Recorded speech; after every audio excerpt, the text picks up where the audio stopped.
The bill proposes to amend a number of acts to facilitate some of the following changes. Increase the fine payable by carriers where they allow a person to board a flight or ferry destined for the state without the proper documentation. The bill proposes to amend the Firearms and Offensive Weapons Act 1990 to increase the maximum penalties applicable upon conviction of indictment for 4 knife-related offences in the Act.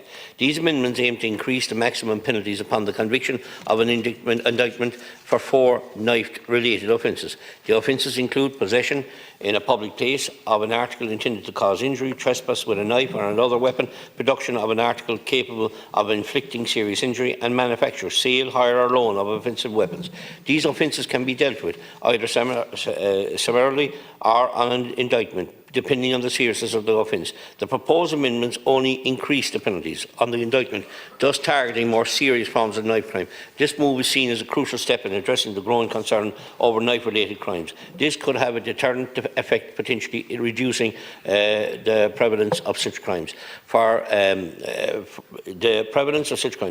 those charged with these offences, the stakes would be higher, particularly for more serious offences that are dealt with in indictment. This could lead to longer sentences for those convicted, reflecting the seriousness of crime. And while we're talking about justice and crimes, I must raise the issue of we've recently seen the way the people of Stardust,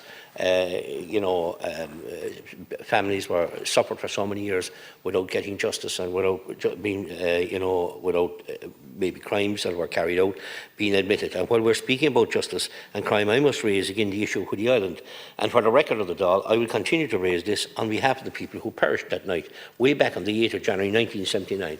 Let's not forget. Over 45 years ago, the lives of over 50 people were lost that night, with only 27 bodies recovered. This has been described as the fire in the sky by an RTE documentary. I have spoken to many family members and people who were only 6 years old on that terrible night. The 6-year-old, who is now in her 50s, remembers well looking out onto Hoodie Island that night, thinking the world was ending. And for some people, the world did end that night. But they've had no justice. They've had no justice, Minister.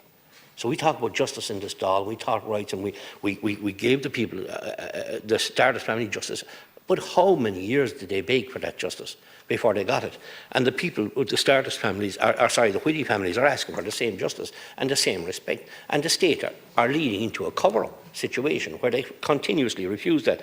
45 years, people and families are looking for that justice for the Whitty Island tragedy and the victims. And I have to praise Michael Kingston for he's a staunch advocate for all those family members. And I ask you, Minister, and I've asked the Taoiseach and I've asked the previous Taoiseach to look at this issue and come forward and admit mistakes that were made and try and work towards a solution here.